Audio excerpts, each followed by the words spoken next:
The PricewaterhouseCoopers PwC says Zambia's overall economic performance is expected to continue improving at a macro level in 2024.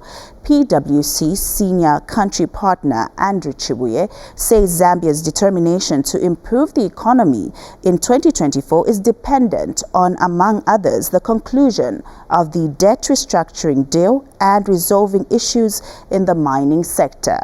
He explains that Zambia succeeding to get the debt restructuring deal and adhering to the repayment schedule agreement would restore Zambia's standing as a credit-worthy partner. Mr. Chibuye says if the credit ratings on Zambia's bonds are improved, it will enable the country to have better access to international capital markets at a low cost. He says it is also important for the country to improve the overall output from major sectors in the country's economy to be revitalized. Mr. Chibuye says the strengthening of the kwacha and lower inflation will also have a positive impact on the economy. He says once all the fundamentals are addressed, the country will be expected to see business growth opportunities and lower the cost of doing business. In his review of Zambia's economic outlook for 2023 and 2024, Mr. Chibuye, however, said the kwacha is expected to remain under pressure and volatile in the short to medium term, while the cost of inflation is likely to continue to escalate in the early part of 2024. Now we have him in studio to elaborate more on this issue as we look at the outlook for 2024. Good afternoon, and thank you so much for joining us on the news. Good afternoon, and thank you very much for having me. Let's start by looking at a recap of the year 2023 and how you would describe the economic performance in the country generally. Yeah. So for me, I sort of look at it in different buckets. So number one, the macroeconomics globally, right? Those have pretty much been challenged, if you think about it. Why continued conflict and the impact that has had on commodity prices, on the price of inputs, on the price of chemicals. That has obviously caused an increase in the cost of inputs and things that we derive from outside. Here in Zambia, if you think about commodity prices for our largest export, copper, still fairly strong, but lower than on average than what we had in 2022. And then you've got climate change and other global factors which have made for a difficult environment. Then when you come into Zambia itself, in terms of what is within Zambia's control, you then have a mining sector that has been challenged in terms of its performance. Why? Because of delays resolving the issues around the likes of Mopani and KCM, which I know towards the end of the year we had progress with. Generally output declining in that sector, and as they say, when the mining sector sneezes, the rest of Zambia catches a cold, and that has been manifest. So you've seen and a lot of other factors, right? The cost of petroleum has gone up, the exchange rate has been under pressure because we're an import-led economy. Inflation has also increased, therefore the cost of living has gone up, the quality of living has come down. So that is basically what we're dealing with. So notwithstanding, you do have certain sectors in the economy that have led to, if you look at the statistics, as at the latest statistics are up to September, showing that the economy is growing, which is a great thing. Key sectors driving that, ICT, construction as an example. Some of the bigger sectors like mining and agriculture, not at the level that you would want, in fact, regressing in part of the year. When you put that all together, you then have a very difficult 2023, and that has translated into very difficult conditions for the Zambian citizen, which on one hand is good that you have a growth in the economy, but it's not yet translating into the real benefits for the citizens. And obviously the big thing, debt restructuring, which is still, there's a lot of progress, but it's not yet over the line. And when it gets over the line, especially with the commercial side of the amounts outstanding, then you see even more benefits for the economy.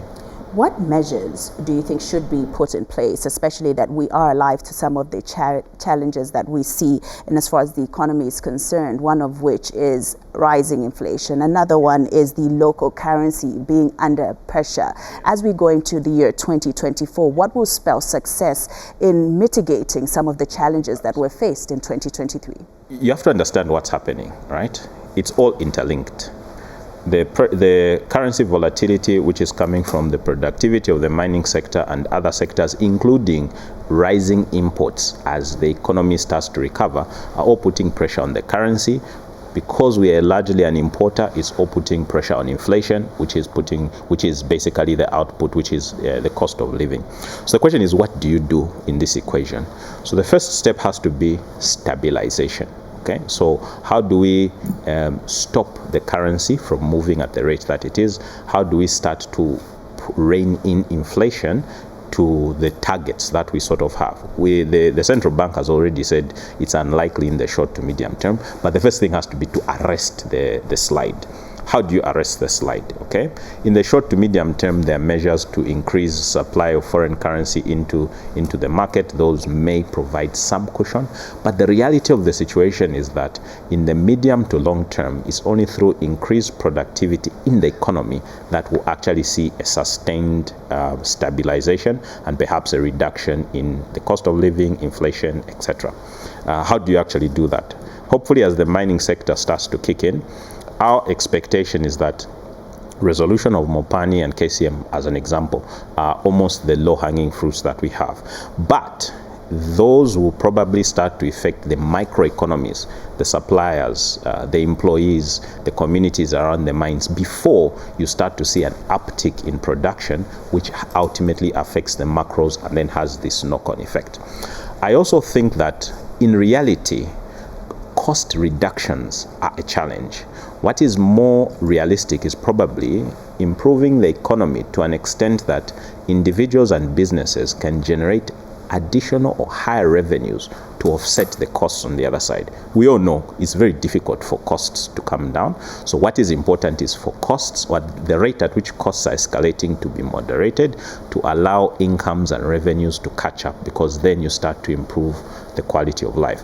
In the meantime, obviously getting more and more opportunities to support the very less privileged in society, the vulnerable, is important, because, and that's I think the government has been doing, and it's also signaled in the 2024 budget. Why is that important? Is that if your costs are going up and I can't bring them down, the only thing I can do in the short term perhaps is cushion their effects. So what I'm expecting as we start 2024 is pressure continuing on the currency, on inflation, but gradually as the year progresses, the acceleration of opportunities to generate incomes. I'd briefly like you to talk about rebounding of these sectors, the agriculture and mining sector. I know that you have highlighted them, and you've spoken about how the benefits of the KCM deal, for instance, will escalate the standard of living for people in the communities. But do you think, with some of the dynamics that we're hearing about with the agriculture sector, the El Nino being one of the factors, that we will see these two sectors rebounding and performing better in 2024? I think so. The mining sector, if you look at the rate at which the production, for example, has been declining, we've done a study, 2020, the recent years, 802,000, 763,000. This year is forecast 682. All right.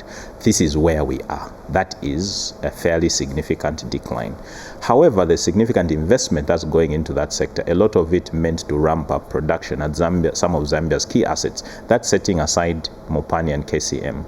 If that comes on board, I mean, we've tabulated it is close to $5 billion. It doesn't all come in at the same time, but progressively you should see the mining sector start to recover. Like I've said, we expect the communities and the ecosystem immediately around the mining sector to benefit first, and then as the year progresses, we start to see restoration of production, which then benefits the macro. Obviously, the caveat is that whatever needs to happen to get the agreements for KCM and Mopani sorted needs to happen fairly early in the year. The longer it takes, the bigger the problem. Agriculture, there's a lot of money going into agriculture. If you think about the funding coming in from the World Bank, the budgetary allocation, the shift that's expected from in the fertilizer input support program to a broader support for the agricultural sector, plus the opportunities that are there in the markets that are around Zambia, which is part of the reason why we have a problem with our cost of the staple, because the demand is high and our neighboring countries are willing to pay a lot higher. Now that is an opportunity that, if we exploit, should lead to a rebound in the agricultural sector and hopefully in the long term improve productivity and lead to a subsiding of the costs. Let's conclude with the debt negotiations and private creditors. How critical is this in the economic performance of the country going forward? Very critical. I think it's less dire than it was when we started, because you've got two chunks of creditors. One is resolved. What that means is Zambia can, once the MOUs are signed with the official creditors, can proceed with repayments. That is part of the solution. That is part of the issue resolved. The private creditors is important because it's the private creditors, specifically the bond debt, that influences Zambia's credit rating. If we have a favorable or an improving credit rating, it's then easier to attract capital at a fairer price. We also expect that, and remember, the issue of Zambia's credit rating doesn't just affect Zambia, it also affects companies in Zambia. So if a company in Zambia wants to raise finance on the international markets, when they look at the country risk premium, it's Zambia's country risk premium that applies. So resolving that is important for the government, for the private sector, for the citizens as well. We need to put that to bed and then basically get on with the business of growing this economy. Thank you so much for your analysis, and we'll continue to engage you as we look at Zambia's economy and the way forward. Look forward to it. That is PwC Senior Country Partner Andrew Chibuye, and he was just looking at a recap of the performance of the economy in 2023 and what the outlook is like for 2024.